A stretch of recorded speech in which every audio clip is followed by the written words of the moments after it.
Now, should what's been called the oldest profession be decriminalised? That's one of the debates at this conference. Here's a look at some of the arguments for and against prostitution.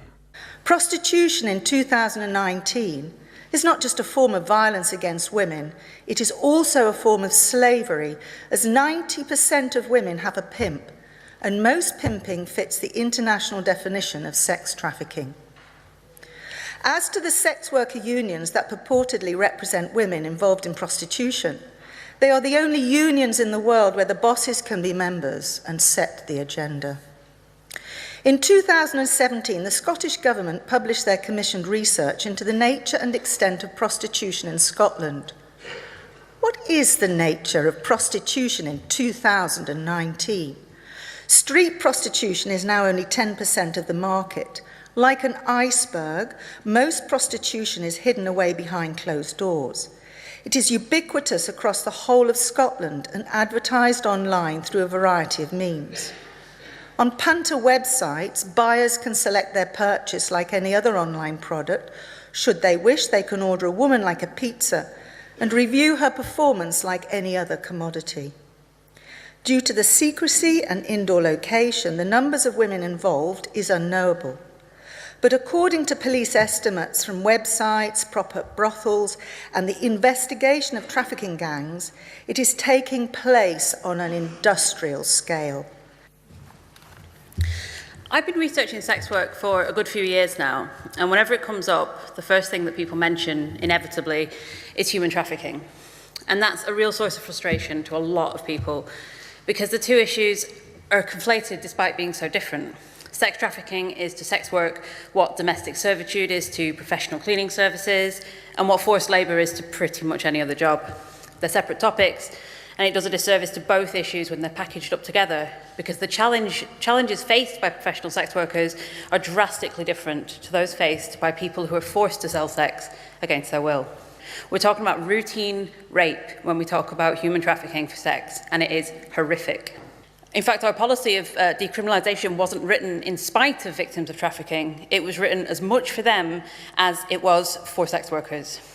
The rights, safety and dignity of both groups are of paramount importance to us. Criminalising the sex industry does not reduce human trafficking. And we know this because study after study after study has shown that to be the case. My experience has been both at the supposed high end, and I hate when people do that, but you kind of sometimes have to, because to me there's no high end of prostitution, as well as then being trafficked overseas. And then I experienced exploitation through prostitution in my late teens in London, and then I was trafficked to a prostitution ring overseas that was controlled by police, government and royal family members. I've also got 20 years experience of running exiting services for women involved in prostitution, and for the past 5 years I've tried to focus on improving policy practice and service development for those affected.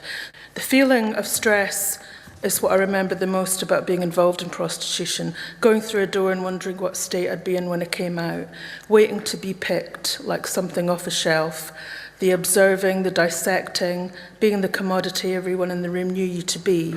For the men, prostitution is like renting a film with the power to write the entire script. They're the director, they're the star, you're the prop. That was my experience.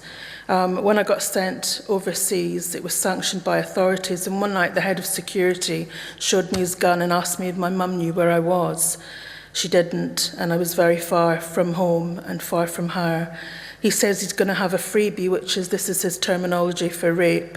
I don't struggle, I even smile, I pretend not to care, and that particular event took me many years to get over. I talk about my experience to challenge the false narrative that says location, location, location makes all the difference. We need to dismantle, and this is where I'll be disagreeing with some of you that spoke earlier. I believe that we need to dismantle the mythical barriers raised in an attempt to separate different areas of prostitution as a way to classify some of them as safe and empowering. I believe it's a lie to say that it's dangerous over there, but it's safe and empowering over here. The better wallpaper in a minibar doesn't dilute what it feels like when someone has a gun and asks if you want to see your mum again. Being in a penthouse suite doesn't soften the blow of rape or of having someone leave bite marks all over your face. Now, on both sides of this argument, we're all really passionate about caring about women and wanting to make a positive difference, and I acknowledge that. On the face of it, I understand why at first decriminalisation sounds good at a surface level. But to me, when you unpack it and actually see what it means, to me it's another picture, a picture that fails those exploited through prostitution. Because full decrim means that in addition to those selling sex being decriminalised, yes, we all want that, the sex buyers who create the demand and the third parties who profit from it then become clients, managers and facilitators.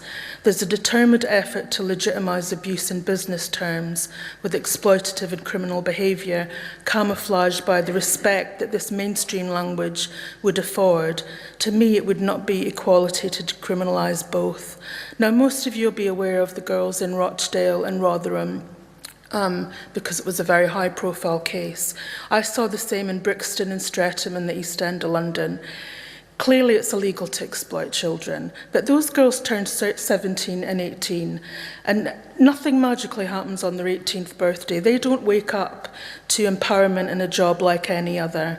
They wake up to the same abuse and psychological distress. They wake up to Groundhog Day. We've got a duty of care, but more than that, we've got a mandate as human beings not to leave them there. Do we as individuals and collectively as a party want to be sided with pimps, brothel owners, third-party exploiters and entitled sex buyers? We have a choice to open our eyes to the realities of prostitution and apply more than a harm reduction band-aid. We have the power to make positive change. We need to ask ourselves whose rights do we seek to uphold. Conference, I urge you to support the motion unamended, and I thank you very much for your attention.